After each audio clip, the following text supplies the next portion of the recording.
Welcome to our studio here in Leeuwarden, the Netherlands, and welcome to this invitational webinar on the need for innovation on renal replacement therapy.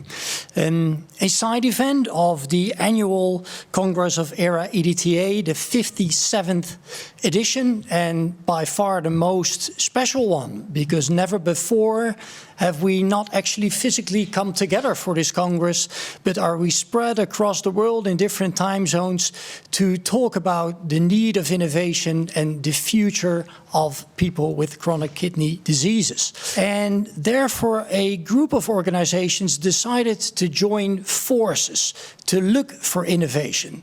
And these organizations are the Dutch Kidney Foundation, ERA-EDTA, and the European Kidney Alliance. They've joined forces, and today is a kickoff in the search for innovation in Europe and worldwide to find a renal replacement therapy in Europe, but also worldwide.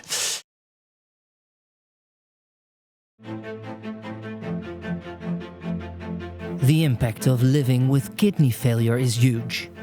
Innovations on clinical level and the level of life quality are very much needed. In order to find the innovations that will serve the patients, their voice must be heard.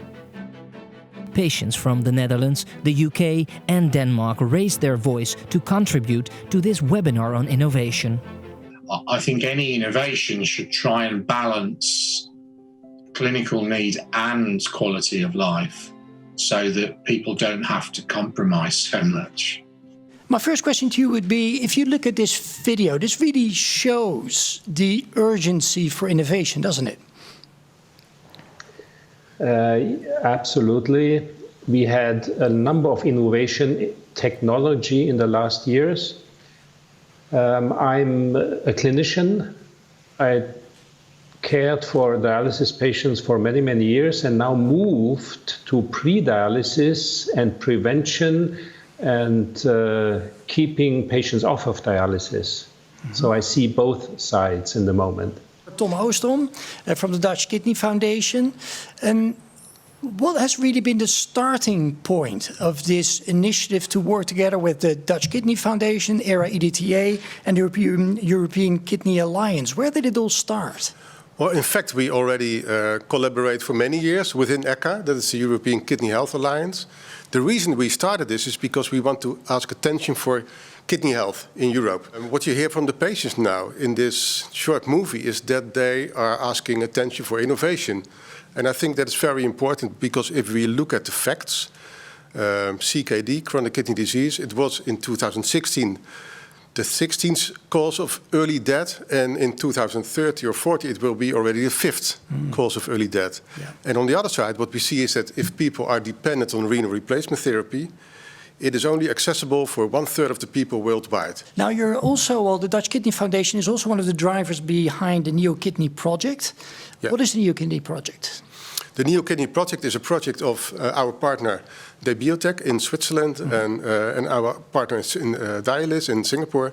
Together we are making a small kidney that is portable.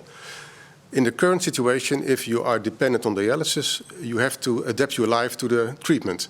We want to change that. We want that the treatment adapts to the life of the patient, so you can lead your life as you want. Because for kidney patients, the most important word is autonomy.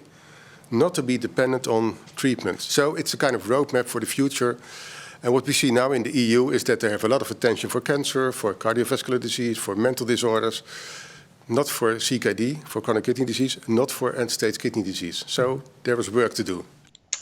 Now, if we would take 10 people and at the problem statistically, then at least 1 in 10 of these would have chronic kidney disease, which means that on the European level, 75 million Europeans suffer from chronic kidney disease, and worldwide the figure has been calculated to be 850 million. As there is hemodialysis, but also an alternative form, peritoneal dialysis, kidney transplantation, which for the time being obviously offers the best quality of life.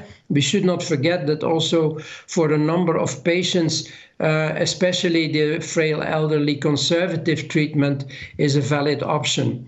And really confronting disease, which is cancer, then you can see that among different cancer types, kidney disease treatment and especially hemodialysis is actually ranking at a very high level of mortality and is preceded only by 2 specific types of cancer. And as already mentioned, chronic kidney disease, which is now at number 16 of mortality causes, is predicted by 2040 to have risen to the number 5. And as you can see in this list, none of what is above is actually cancer anymore. And if you go on the website of the European Union and you look for their key health research areas, then quite simply you can go along the list. You find a number of things that are related to kidney disease, but the term kidney disease is not figuring in there at all. You have given us a list of 2 recommendations that you would like to put forward for the discussion later on. And the first one is that research in the EU should receive financial support, conform the burden of disease and societal costs. So basically you're saying there should be more financing from the EU for research for CKD patients. And the second recommendation is that the EU should support aggregated data collection on frequency, healthcare costs and costs due to loss of productivity.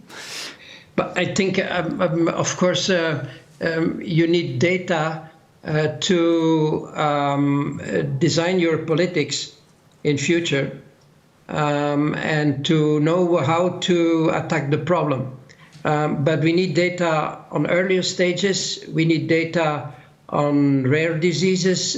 We need data on quality of life, and we need data on health economic issues and the balance between the investment in the treatment and the return to it. My name is Murray Sheldon. I'm a retired cardiac surgeon. Also spent about 10 years developing medical devices, mostly for cardiac diseases and issues. And if you talk to patients who are on dialysis and you ask them, what would you like to see developed? There's a lot of opportunities that you can see from the bottom, improving dialysis technologies, improved transplantation, drugs, etc. But at the top, 72% are interested in a next generation renal replacement therapy, such as a wearable or an artificial implantable kidney. And we believe that it's very important to listen to what the patients would like. And you look at 50 years of changes in computing technology, and it's just enormous. It blows our mind what we're able to do. But why not for kidney patients? And even for other organs, we can see different types of artificial prostheses. And in the center, you have the picture of Willem Kolff with his machine. And this is the new artificial kidney. We think we can do better than that. So that's my vision, is the development of this kidney, and to develop an international consortium to develop the communication among people with the knowledge to develop an implantable artificial kidney that could be provided to people around the world free as a humanitarian effort for peace. I've been asked to give out 2 recommendations, and I put them on this slide. The first is to expand the integration of diverse expertise. To me, innovation flourishes at a triple intersection of knowledge, which is essential, opportunities, and anticipation of what are the most crucial components. But when you put these together, the magic of innovation occurs. And I just like the quote from George Bernard Shaw: if you have an apple and I have an apple and we exchange them, then you and I will each have an apple. But if you have an idea and I have an idea and we exchange these together, each of us will have 2 ideas. And that's the basis of developing diverse expertise and bringing people together. So I put down these 3 takeaways. So first, to set the goals and political asks, and I think that you have that covered. So I would focus as my 2 main recommendations on the other 2, which would be the building of the strong network and partnership and taking part of the initiatives. So this could be really be reactive toward what is happening at the EU level, and at the same time be also proactive, trying to put your own statements that are just connected to the kidney health, but also make sure that you really are participating. If you put it in their language, the decision makers, they are very likely to copy paste your text and put it in the official documents. So the way you phrase it is absolutely important. And we'll now go from the third perspective. And the third perspective will be given by Clemens van Blitterswijk. And perhaps I found most inspirational the statement where it was said we should try to make something work, biological, and should make it available for everybody at no cost as a contribution to world peace. And certainly in these COVID-19 times, I found it very appealing. And actually, it might also be very smart, because one of the issues in bringing improvement in the field of renal replacement is that we have an industrial model which works very well for the current players. And it might be very hard to disrupt it with a new technology. Go for an absolute inspiring joint goal, while assuring that all participants also fulfill sub-goals that are important to them individually. Let's focus on that second part. Why is that so important? Well, perhaps I should explain what has happened here. So after the message of Kolf, about a couple of years ago, together with the Kidney Foundation, a couple of scientists sat together. We looked at our scientific results recently, and they are staggering, if you see what we can do as compared to what Kolf could do. And we thought we should no longer be depending on the actions of others in order to generate this type of budget and reach this moonshot of making a biological equivalent to renal replacement. We should just start to do it. Why is it important to involve the patients? For a long time in research, and nephrology in particular, the emphasis was always looked at from the point of the researcher, of the scientific researcher and the nephrologist. So that it was decided, and I think, and I recommend that these so-called subjective patient feelings should also be included as endpoints in clinical trials. So basically you're saying that you have a medical way of looking at this, but we also have to get the personal way of looking at this involved as well. We have to really feel and hear and see what the patient is telling us, because maybe that's even more important to him or her than the medical aspect. He wants quality of life.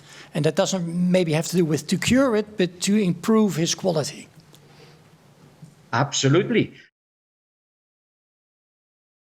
Good afternoon, everybody. Unfortunately, I could not participate in this webinar, but I would like to leave a message on behalf of the MEP Group for Kidney Health. We all know the problems very well. The waiting list for organ donation, also kidneys, are very long. Millions of people suffer from chronic kidney disease in Europe, and many of them depend on renal replacement therapy in order to continue their daily lives. But when it comes to chronic kidney disease, I believe, honestly, that more progress can and should be made. That's my message for you all today. This is not only your battle, it's our battle, a European battle. More awareness in Europe, more European funding, more innovation. That is what I will be working for in the European Parliament over the next few years. Thank you very much. Welcome back. I hope you all had a fruitful discussion with people from around the world trying to rank the 9 recommendations that were given to us by our speakers today, and that you actually managed to, well, discuss things with each other and maybe broadened your network, learned from each other and got inspired by the ideas of other people, and that, of course, technically it all worked fine. And the most popular one is EU research money based on disease burden. So basically, most of you say that the most important need is the money first, because if we have ambition, if we want to do research, we need money from the European Union, so that will be the first thing to seek for. Then in the second position, we can see that go for an inspiring joint goal with participants to fulfill sub-goals. So that really relates, for example, to what Clemens van Bitterswijk was saying, that you can have, of course, your big goal. You want your man on the moon, but in order to get people to run and to actually go find that man on the moon, well, not find the man on the moon, but to help you with that, you have to formulate sub-goals. So that's very popular as well. And the third one is focus on more cash, more money, I should say, for product development.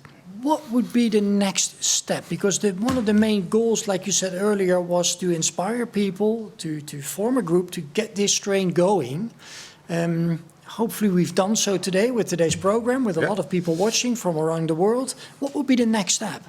I think a few steps. I was thrilled by the video we saw from Hilde Voutmans.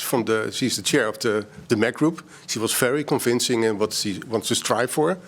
And she can help us with this lobby. We have an appointment with the MEC group the end of June. So we hope to discuss it further with them. Yeah. I want to ask people, or the attendees, who is willing to pay more time on this lobby in the coming years. So we need from a group of people an intense but also a long commitment to go for this goal, because we all recognize that kidney patients deserve a better life. Yeah. And we also see that we can only do this together. We hope that you will join. Thank you again for watching, and a good night, good morning, good afternoon, whatever time it is in your part of the world. Thanks for watching, and goodbye.